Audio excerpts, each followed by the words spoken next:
reclusive millionaire, days from death, stunned everyone when he left his entire fortune to a complete stranger, a broke college student with no ties to his world. His family, entitled and furious, demanded answers. But the truth behind his decision revealed a connection no one saw coming. Make sure to hit the subscribe button so you don't miss any inspiring stories I share. Susan's family didn't come from money.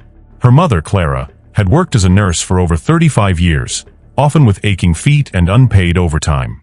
Her father, a quiet man with a passion for chess, had died when Susan was 8. Since then, life had been Susan and her mother, two pawns moving forward, square by square, in a world that gave nothing for free. The chair across from her scraped suddenly against the pavement, pulling Susan from her thoughts. She looked up to see a man settling into the seat, older, dressed in a simple overcoat and hat. He had the sharp features of someone used to thinking deeply, his dark eyes calm but piercing as they studied her. "Mind playing a hopeless old man?" he asked, his voice low but clear, carrying the faintest hint of humor. Susan tilted her head, already noting the way he held his hands, steady, purposeful. "Depends," she said, brushing her notebook aside. "Do you know how the pieces move?" The man chuckled, the sound brief and dry. "I might remember a thing or two." He leaned forward and began to set up the pieces. Susan watched his hands, clean, careful, with none of the nervous energy of her earlier opponents. As the game began, her curiosity grew. He was slow, not out of hesitation, but because he seemed to savor each move. Susan played her game as she always did, deliberate, focused, pushing forward where she saw weakness. By move 30, she realized she had him. "Checkmate," she said, placing her queen softly into position. The man stared at the board for a long moment, then leaned back with an unexpected smile. "Impressive. You play with patience. That's rare." Susan shrugged, though a small, pleased smile crept onto her lips. "Patience is all you have when you can't afford to lose." The man's smile lingered as he looked at her, longer than most strangers do. Then he nodded, as if arriving at a private decision. "You've got something rare, Miss Rogue. I think we'll meet again." Susan frowned faintly. "How do you know my name?"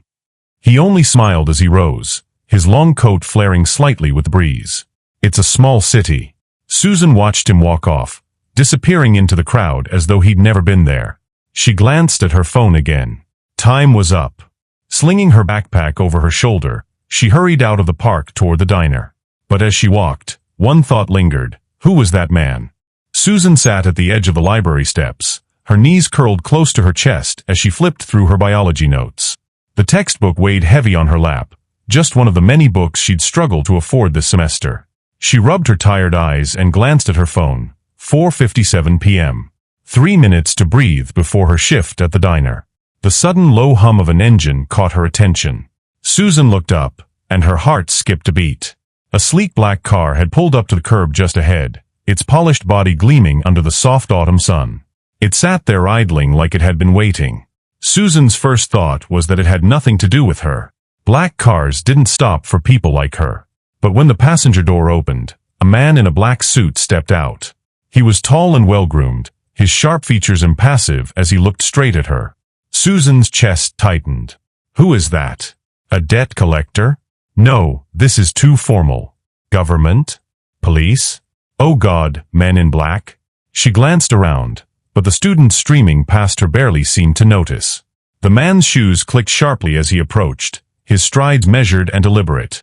"Miss Rogue." His voice was calm but firm.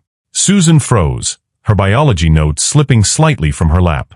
"What?" she stammered. The man reached into his coat and retrieved a black envelope sealed with an ornate gold stamp. He held it out to her with a slight incline of his head. "This is for you. A formal invitation." Susan blinked, completely thrown. You've got the wrong person." "No, Miss Rogue. I don't." He held the envelope closer. Susan's hand trembled slightly as she took it. Before she could say anything else, the man turned briskly and walked back to the car. The door closed behind him with a soft thud, and the vehicle slid smoothly back into traffic, leaving her alone on the steps. For a moment, Susan just stared at the envelope, her breath coming unevenly. It was heavy in her hands, the black cardstock impossibly elegant, the gold seal gleaming faintly. Her name was written across the front in precise cursive, Miss Susan Rogue. Her fingers shook as she tore the seal open and pulled out a thick card. You are cordially invited to a private chess tournament hosted by Mr. Henry Whitmore. You will attend as the guest of honor at the Whitmore estate. Transportation has been arranged. The words blurred slightly as she reread them. Henry Whitmore.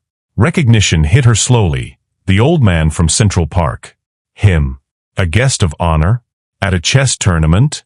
Her mind raced. Why her? How did he even find her? Was this real? Her instinct told her to reject it. This wasn't her world. It belonged to people with mansions, gold seals, and drivers in black cars. But something pulled at her, the memory of her father's voice, the hours they spent at the board when life was simpler. Susan stared at the letter one last time and whispered, "What do I have to lose?" Later that evening, in the cavernous dining room of his sprawling mansion, Henry Whitmore sat at the head of an ornate mahogany table. His family had gathered, more out of obligation than affection. The air was thick with tension, though no one dared acknowledge it. Margaret Whitmore, Henry's ex-wife, tapped her manicured nails against her wine glass. "Henry, this is the third time you've dragged us here this month. What now?" Henry didn't answer immediately, instead savoring the quiet sip of his wine. He glanced around the table, Evelyn, his eldest daughter, with her silk gown and curled lip of perpetual disdain, William, the disheveled youngest, swirling his glass of whiskey with a gambler's grin. Finally, Henry set his glass down and spoke. "The tournament this weekend. I've invited a guest of honor." Evelyn raised a sculpted brow. "Another of your charity cases?" "Her name is Susan Rogue," Henry said, his tone calm but meaningful. "You do well not to underestimate her." William snorted. "Susan who? Sounds like a kid. What's she going to do, play checkers with your guests?" Henry didn't react to the jab. "She's more capable than all of you realize." Evelyn exchanged a look with Margaret, her mouth curling into a smirk. "Well, this will be interesting." Henry said nothing more, his gaze drifting toward the window. Outside, the city buzzed with noise, but inside, Henry's thoughts lingered on the young woman he'd met in Central Park, the girl with patient moves and tired eyes. You play with patience, that's rare. He smiled faintly to himself. Susan had never seen a mansion up close before. As the black car rolled up the long winding driveway, she craned her neck to take it all in, the sprawling stone structure, the grand archways, and the manicured gardens that stretched like a scene from a movie. Her heart pounded as the car stopped at the entrance. A doorman, dressed in a crisp uniform, opened her door and extended a hand. Susan hesitated, gripping the fold of her modest navy blue gown, a borrowed dress that one of her classmates had insisted she wear. Simple, elegant, but modest enough that it felt like hers. "You don't belong here," whispered a small voice in her mind. She shook it off and stepped out of the car, determined to carry herself with dignity. If she was going to face whatever waited for her inside, she'd do it the way her father taught her, square her shoulders, look forward, and play the game. The inside of the Whitmore mansion was even more overwhelming. Polished marble floors stretched across the cavernous entry hall, where guests in sparkling gowns and tailored tuxedos milled about, champagne flutes in hand. Every voice was smooth, every laugh calculated. Susan tried to breathe, her heels clicking nervously as she stepped further inside. Eyes turned toward her, subtle judging glances that traveled from her dress to her face, then dismissed her. "That's the guest of honor?" Evelyn Whitmore's voice carried across the room like a knife wrapped in velvet. She stood near the grand staircase, a glass of champagne in her manicured hand, her mouth curled into a faint smirk. Susan's face burned, but she kept her eyes forward. "Evelyn," Henry's voice cut through the noise, steady, calm, but unmistakably firm. He approached Susan, dressed in a dark suit that made him look sharper, more authoritative than he had in Central Park. "Susan Rogue, welcome." Susan offered a nervous smile. "Thank you for inviting me, Mr. Whitmore." "Henry," he corrected gently. "Come. Let me introduce you to the guests." As Henry guided her through the hall, murmurs followed in their wake. Susan felt each glance like a weight, the pressure building with every step. She could hear William Whitmore, leaning lazily by the bar, whispering to another guest. $5 says she's here to hustle chess out of the old man." Susan swallowed hard, but Henry ignored it all. "Don't mind them," he said softly as they approached a row of chess tables set up for the evening. They're not used to meeting someone who might actually impress them. The evening opened with Henry's formal announcement, a 10-board simultaneous challenge, with Susan playing against 10 of his affluent guests at once. As Henry introduced her to the crowd, polite applause rippled through the room, though Susan caught more than a few doubtful glances. She stood at the center of the room, surrounded by the 10 boards. Her chest tightened. This was more than a chess game, this was a test. One move at a time, she reminded herself, hearing her father's voice. See the board, not the people. The games began. At first, the guests smirked, moving their pieces quickly and carelessly, confident they could outplay the guest of honor. But Susan moved with quiet precision, her hand steady, her gaze sharp. The murmurs grew louder as, one by one, Susan's opponents began to lose. She captured queens, trapped knights, and slipped rooks into positions no one had noticed. By the time the 7th board was tipped into checkmate, the crowd had fallen silent. Evelyn's smirk vanished. William watched with a lazy scowl, swirling his drink. Finally, Susan placed a white queen softly onto the 10th board. Checkmate, she whispered. The room erupted into hushed disbelief. Henry smiled, proud, as though he'd known all along. After a brief pause, Henry stepped forward, drawing all attention back to himself. For our main event, he announced, I'll be taking on Miss Rogue myself. The crowd murmured again, this time with genuine curiosity. Henry was no novice at chess. He was patient, calculating, much like the man himself. Susan sat across from him, her nerves settling as soon as the board was set. The room seemed to shrink until it was just the two of them, locked in a quiet duel. They played slowly, methodically. Henry studied each of her moves with interest, his brow furrowing slightly as the game progressed. Between the clicks of their pieces, they spoke softly. You play like someone who's had to fight, Henry said, his voice low. Susan moved a pawn forward. Sometimes patience is all you have. Henry smiled faintly. True. Life rarely rewards the hasty. The game stretched on for hours. Guests drifted in and out, the Whitmores watching from a distance.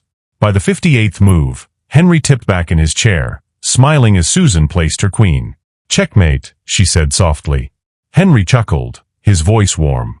Well played, Susan. Well played. As the applause began to die down, Henry rose from his seat and addressed the room. For her extraordinary performance, Miss Rogue will receive tonight's prize, $5,000. The words hit Susan like a wave. Her breath caught in her throat, her chest tightening. $5,000. Tears blurred her vision as she stood to shake Henry's hand. Thank you, she choked out, her voice breaking. You don't know what this means. My mom, she needs new medicine, and I've been struggling just to get my books this semester. This changes everything. The room went silent, the weight of Susan's emotion hanging heavy. But the silence didn't last. Evelyn's voice rang out like a crack of thunder. Oh dear. Didn't anyone tell her? Susan froze, her smile faltering. That prize is for your charity of choice, Evelyn continued smoothly, her expression dripping with condescension. Surely you didn't think you'd keep it? Laughter rippled uncomfortably through the crowd. Susan felt her heart drop, her face burning. She turned to Henry, searching for clarification, but his family's words had already shattered the moment. I didn't know, she whispered. Henry opened his mouth to speak, but Susan didn't wait to hear it. Humiliation surged through her as she grabbed her bag and fled the room, her heels echoing against the marble floor. Miss Rogue. Henry called, but his voice was swallowed by the crowd. Outside, the cold air hit Susan like a slap. Tears streamed down her face as she ran down the grand steps, clutching her borrowed dress tightly around her shoulders. What were you thinking? She scolded herself. You don't belong here. Behind her, the lights of the mansion glowed warmly against the darkening sky, but Susan didn't look back. The sky hung gray over Central Park, thick clouds muffling the sun. A damp chill clung to the air, but Susan barely noticed. She walked briskly through the winding paths, her bag slung over her shoulder, her head down. Her shoes crunched over fallen leaves, a hollow sound against the quiet of the morning. The humiliation from the Whitmore mansion still burned inside her. Every step, every gust of cold air seemed to whisper her failure back at her.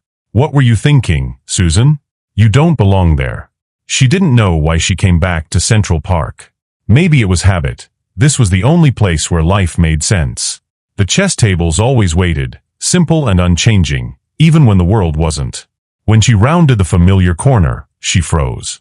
The tables were mostly empty except for one, sitting oddly apart from the others. The board was set up perfectly, the black and white pieces already in their starting positions. And across from it sat Henry Whitmore. He wasn't wearing his overcoat today. A dark scarf wrapped around his neck, and he sat with his hands folded in front of him, staring down at the board as though deep in thought. Susan's instinct was to turn and leave, but something held her back. Her feet stayed rooted as Henry looked up, his sharp eyes meeting hers. "Miss Rogue," he said softly, his voice carrying through the still air. "I was hoping you'd come." Susan hesitated. She still felt raw, humiliated. "Why?" she asked, her voice almost defensive. Henry gestured to the empty chair. "Sit. I owe you a game, don't I?" Susan wanted to refuse, to turn on her heel and walk away. But the chessboard pulled at her, steadying the chaos in her chest. She dropped her bag beside the table and sat down. They played in silence for a while, the only sound the soft taps of pieces moving across the board. Henry's movements were slow and thoughtful, but Susan noticed how he kept glancing up at her, as if studying her carefully. Finally, Henry broke the silence. "You left too quickly the other night," he said. "I didn't get the chance to explain." Susan's jaw tightened as she moved a bishop. There was nothing to explain. "I shouldn't have been there in the first place." Henry studied her for a moment before making his move. "You don't believe that?" Susan looked up, her eyes sharp. "Your family does. They made that pretty clear." Henry sighed, sitting back in his chair. "My family doesn't see the world the way you do. They've spent their lives chasing things that don't matter, and it's made them blind to what does." Susan frowned, her fingers pausing over a pawn. "What does that have to do with me?" Henry's voice softened. "Because you remind me of what's important." Susan blinked, caught off guard by the sincerity in his tone. She stared at him, the man who had walked away from Central Park that first day like a ghost in the crowd. "Why me?" Henry smiled faintly. "Your mother." Susan froze, her heart skipping a beat. "My mother." Henry nodded, his eyes distant as though seeing something long past. "Clara Rogue. She was my nurse when I was first diagnosed." Susan stared at him, stunned. "You knew my mom?" Henry's voice carried a gentleness she hadn't heard before. "I was a different man back then. Angry. Bitter. I had all the money in the world and none of the answers I wanted. Your mother was the only one who treated me like a person. She worked quietly, always patient, always kind. Even when I didn't deserve it." Susan's throat tightened as she thought of her mother. Clara, with her tired hands and soft voice, always caring for others without complaint. "She never mentioned you," she said quietly. Henry smiled sadly. "I doubt she would. She wasn't the type to talk about herself. But I've never forgotten her." For a moment, Susan couldn't speak. She looked down at the board, blinking back the heat in her eyes. Henry's voice broke the silence again, softer now. "You're studying to be a doctor, aren't you?" Susan nodded. "Yes." Henry leaned forward, his hands resting on the table. "I want to help you finish." Susan frowned. "What do you mean?" "I know people, friends, at some of the best medical schools in the country. I can arrange a scholarship for you. Full tuition. All expenses covered." Susan's heart jumped. "Why would you do that for me?" Henry held her gaze, his expression earnest. "Because you've earned it. Your mother gave her life to helping others. You're following that same path, and the world needs more people like you." Susan's hands trembled slightly as she gripped the edge of the table. She thought about her mother, sitting at home, her health slowly fading. She thought about her biology textbooks, the ones she'd struggled to buy this semester. A scholarship. A chance to finally focus on her studies without drowning under debt, without choosing between rent, books, or her mother's medicine. She looked back at Henry, her voice barely a whisper. "I don't know what to say." Henry smiled, warm and genuine. "Say you'll accept it." Susan stared at him for a long moment, the weight of the offer settling over her. Finally, she nodded. "Okay." Henry extended a hand across the table. Susan hesitated, then shook it firmly, her father's voice echoing in her mind. "Every move matters." The clouds began to part overhead, soft light breaking through the gray. As Susan stood to leave, Henry called after her one last time. "Miss Rogue." She turned back. "You've already won the most important game. Susan didn't reply, but as she walked away, she felt something she hadn't felt in a long time: hope. The Whitmore mansion was silent except for the soft crackle of the fireplace in Henry's study. He sat in his leather chair, the weight of his thoughts heavier than the thick glass of scotch in his hand. Before him sat two documents: the old will, perfectly neat, and the new one, freshly typed and unsigned. Henry's gaze wandered to the photograph on the corner of his desk, a black and white snapshot of himself decades ago, standing next to his first business venture. The man in that photo had been sharp, ruthless, unstoppable. Wealth had come easily then, but at a price: family fractured, friendships hollowed, and a life spent alone in a house too big for silence. And yet, Clara Rogue, Susan's mother, had shown him kindness when he deserved none. Her daughter, with her sharp mind and unyielding resilience, had reminded him of what he'd long forgotten: the value of sacrifice, patience, and grace. Henry set his scotch down and picked up the pen. This is the right move, he thought. With a steady hand, he signed his name, sealing his legacy. The fortune that had once torn his family apart would now belong to someone who could rebuild lives. The lawyer's office smelled of polished wood and stale coffee. Sunlight slanted through the tall windows, falling across the Whitmore family as they sat impatiently around a heavy oak table. Margaret Whitmore sat with her usual icy composure, fingers tapping rhythmically on the arm of her chair. Evelyn adjusted her silk scarf, clearly bored. William slouched low, swirling the last drops of his whiskey. The lawyer, an older man in rimless glasses, cleared his throat. As per the final wishes of Mr. Henry Whitmore, the entirety of his estate, assets, and investments will pass to— he paused, glancing at the paper— Miss Susan Rogue. Silence fell like a dropped hammer. Then chaos. What? Evelyn's voice shrieked through the room, her face twisting in disbelief. William shot up, knocking his chair over. Who the hell is Susan Rogue? Margaret's lips curled, venomous but quiet. This is fraud. It has to be. Susan sat frozen, the words ringing in her ears. The entirety of his estate. Susan sat on the edge of her mother's bed, the afternoon light spilling gently through the window. Clara Rogue, thinner than she'd been months ago, looked up with tired but clear eyes. Are you sure about this, Susan? Her mother asked softly. Susan nodded, holding her mother's hand between her own. It's not just for us, Mom. It's for everyone like us. The news of Henry Whitmore's will had rocked Susan's world. For days, she'd been overwhelmed. Papers, lawyers, reporters. Henry's mansion, his assets, his fortune, all of it was hers now. But Susan hadn't let the weight of it crush her. She used the money the way she knew her father and mother would have wanted. The first thing she did was secure her mother's care. Clara received the best doctors, the best treatment, things Susan had once only dreamed of being able to afford. The lines of worry in her mother's face began to ease, and for the first time in years, Clara smiled without strain. Susan then turned her focus to her own future.